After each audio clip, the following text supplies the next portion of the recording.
Американские ученые пришли к выводу, если от человека дурно пахнет, значит он просто редко моется. Там куча всяких нехороших процессов, вот, кстати говоря, в том числе и онкология тоже. Тщательно распространяется одним молодым человеком миф, сказка о том, что все хорошо в меру. Такое правило тоже существует. Вот механизм образования этого неприятного запаха. Сегодня, друзья, я хочу рассказать вам, поднять такую тему, которая достаточно часто беспокоит людей в пожилом возрасте, когда человек начинает осознавать, что его тело как-то неприятно, дурно пахнет. Вот, и зачастую это и окружающим неприятно, окружающие стараются избегать контакта с таким человеком. Вот, и, конечно, самому человеку это тоже может быть неприятно. Вот о том, почему это происходит, из-за чего появляется такой запах, и, соответственно, что делать, чтобы избежать или убрать этот запах, вот мы сегодня с вами поговорим. Но перед тем, как я расскажу, как, что и почему развивается, откуда берется этот запах, я хочу развеять такой достаточно распространенный миф о том, что если от человека дурно пахнет, значит он просто редко моется. Вот. Такое тоже бывает, конечно, спору нет. Вот. Но людей, которые не моются, не так много. Вот. А людей, у которых с возрастом появляется запах от тела, гораздо больше. Так вот, вопрос не в том, чтобы нужно мыться. Вот. То есть мыться, конечно, нужно, да? Но запах зачастую появляется не потому, что человек недостаточно часто моется, вот, а по совершенно другой причине. Ну, например, лишний раз мыться тоже не нужно, да? 1, ну максимум 2 раза в день. И для того, чтобы подтвердить эти слова, хочу сказать, что в свое время в Соединенных Штатах Америки провели исследование, от чего зависит длительность жизни. Вот.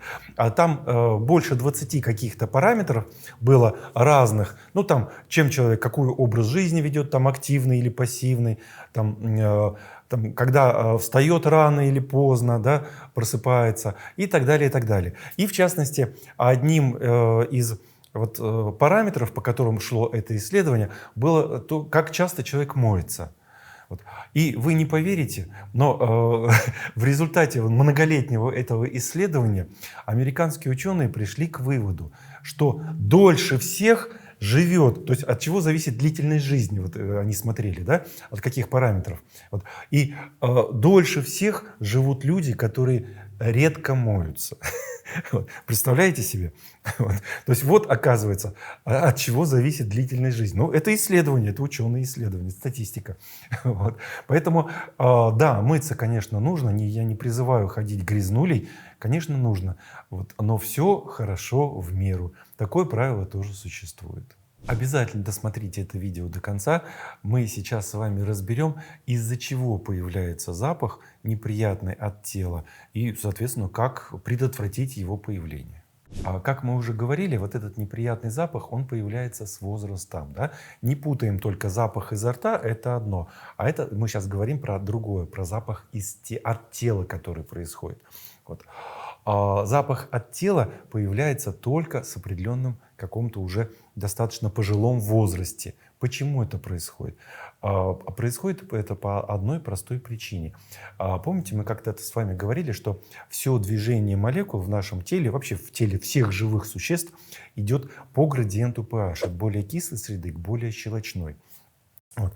Именно благодаря этому механизму, чем старше мы становимся, тем больше наш организм начинает закисляться. То есть если в норме у нас все внутренние среды щелочные, больше или слабее щелочные, но щелочные. Да? Вот. Ну, например, кровь, pH крови 7,35, 7,37. Вот, то есть вот норма. Соответственно, чтобы молекулы дальше проходили, они должны попадать в еще более щелочную среду. Да? То есть, поэтому, чтобы молекулы пищи, которую мы съели, из крови прошли в межклеточную жидкость, в межклеточной жидкости еще более щелочная среда. А чтобы они из межклеточной попали в клетке еще более щелочная среда. И вот только тогда происходит вот это питание клеток. Но в связи с тем, что опять-таки движение идет от более кислой среды к более щелочной, то если мы едим какие-то щелочные продукты или пьем щелочную воду, то она к нам в тело не всасывается. Всасывается только, говорю, от более кислой, поэтому в тонкой кишке у нас кислая среда, слабо кислая среда, а в крови щелочная среда. Только тогда идет всасывание. Напишите, пожалуйста, из какого вы города. Интересно, где живут наши зрители. Если мы делаем какую-то щелочь, выпиваем или съедаем, и создаем в тонкой кишке щелочную среду, а из щелочной в щелочную не будет всасываться. Да?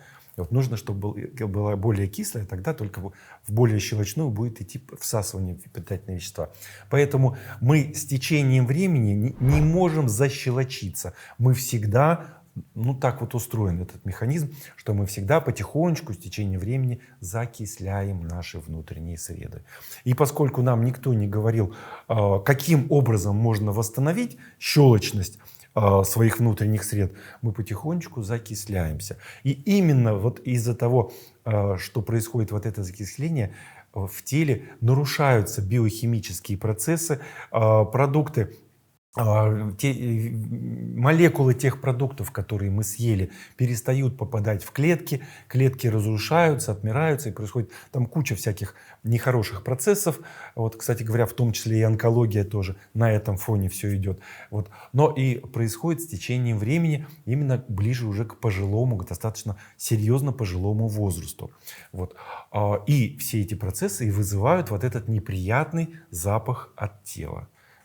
Вот механизм образования этого неприятного запаха. Соответственно, раз вот именно и закисление дает появление этого неприятного запаха, то, соответственно, для того, чтобы избавиться от этого неприятного запаха, нужно восстановить щелочность своих внутренних сред. Можно это сделать? Можно. Но еще раз повторяю, это делается не с помощью приема каких-то щелочных продуктов или выпивания щелочной воды. Нет. Это делается с помощью обмазывания тела щелочным раствором. Как приготавливается щелочной раствор? Берется неполная чайная ложка соды, обыкновенной пищевой соды. Сразу хочу сказать, что в интернете есть, тщательно распространяется одним молодым человеком миф, сказка о том, что обыкновенная наша пищевая сода, которая производится в нашей стране, что она там содержит кучу всяких там добавок неприятных, она плохо очищена, и поэтому ей пользоваться нельзя. Без разницы, какую соду вы берите самую дешевенькую, вот 30 рублей пачка, полкило стоит, вот ее берите. Не нужно покупать у этого молодого человека за 1000 рублей американскую суперочищенную соду. Не нужно.